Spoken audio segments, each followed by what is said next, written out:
আসসালামু আলাইকুম।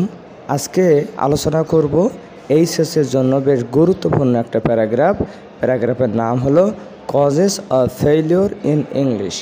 আমি এটা পড়িয়ে বাংলা করে দেব এবং বুঝিয়ে দেব, এবং প্যারাগ্রাফটা বেশ সহজ ইংরেজিতে লেখা, যাতে তোমরা সহজেই মুখস্থ করতে পারো। তো প্রথমে দেখো লেখা আছে, English is an international language. এটার অর্থ তোমরা সবাই জানো, ইংরেজি একটা আন্তর্জাতিক ভাষা। We need it in our everyday lives.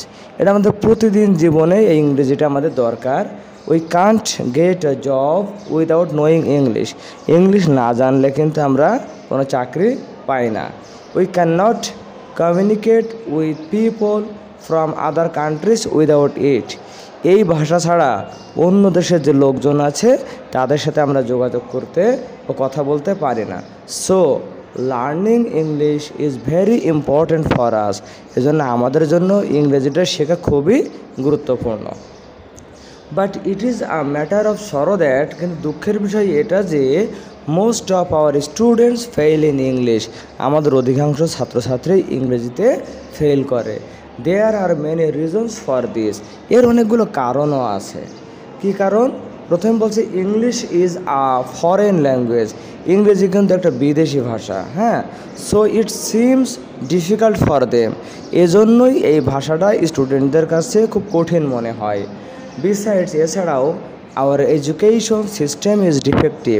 আমাদের শিক্ষার যে পদ্ধতি, যে সিস্টেম বা কাঠামো, এটা খুব ত্রুটিপূর্ণ। অ্যাজ এ রেজাল্ট, ফলে our students can not enrich their vocabulary. তাদের যে শব্দ ভাণ্ডার, ইংরেজির যে শব্দ ভাণ্ডার, এটা সমৃদ্ধ করতে পারে না। Or understand the basic rules of grammar, অথবা গ্রামারের যে মৌলিক যে নিয়ম, এইগুলো তারা শিখতে পারে না শিক্ষা প্রতিষ্ঠানে বিভিন্ন ত্রুটির কারণে। Which makes them begin to fear English. আর এই কারণে তারা ইংলিশকে ভয় পেতে শুরু করে। The English textbooks in our country are not suitable for the students. আমাদের দেশে যে ইংলিশ টেক্সট বুক, এটা স্টুডেন্টদের জন্য উপযোগী না। মোর ওভার, এছাড়াও the students are not well trend in English. তাছাড়া এই স্টুডেন্টরা ইংলিশে ভালো প্রশিক্ষণ প্রাপ্তও না, টিচাররা ভালো প্রশিক্ষণ দিতে পারে নাই। দ্যাটস ওয়াই, এই কারণে দে মেমোরাইজ দেয়ার লেসন্স উইদাউট আন্ডারস্ট্যান্ডিং।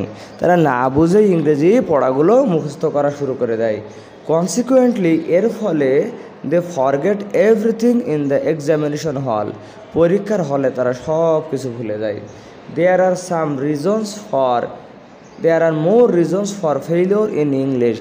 এছাড়া এতক্ষণ যে কারণ বললাম, এবারে আরও অনেকগুলো কারণ আছে ইংরেজিতে ফেল করার। Proper steps should be taken to address this problem. এই সমস্যার সমাধানের জন্য যথাযথ পদক্ষেপ গ্রহণ করতে হবে। Hour education system should be improved. আমাদের শিক্ষার যে পদ্ধতি, এটা উন্নত করতে হবে। Teachers should teach English in an easy and engaging way. শিক্ষকদের উচিত ইংরেজি খুব সহজভাবে এবং স্টুডেন্টদের সাথে সম্পৃক্ত হয়ে এই ইংরেজিটা পড়ানো। The student should be motivated two learn English. স্টুডেন্টরা যেন ইংলিশকে ভয় না পায়, এর গুরুত্ব যেন বোঝে, এবং তাদেরকে মোটিভেট করতে হবে। Textbook should be student friendly. আর যে টেক্সট বুকটা হবে, এটা যেন ছাত্রছাত্রী বান্ধব হয়, হ্যাঁ। Teachers can also deliver the lectures in simple and easy English. আবার টিচাররা তাদের লেকচারগুলো খুব সহজ এবং সাধারণ ইংরেজিতে লেকচারগুলো ইংলিশে ডেলিভার দিতে পারে। Then our students will be expected to learn English well. তখনই মাত্র আশা করা যাবে আমাদের এই ছাত্রছাত্রীরা ইংরেজি ভালো শিখবে and do better in the examination, এবং পরীক্ষায় ভালো করবে আর ফেল করবে না।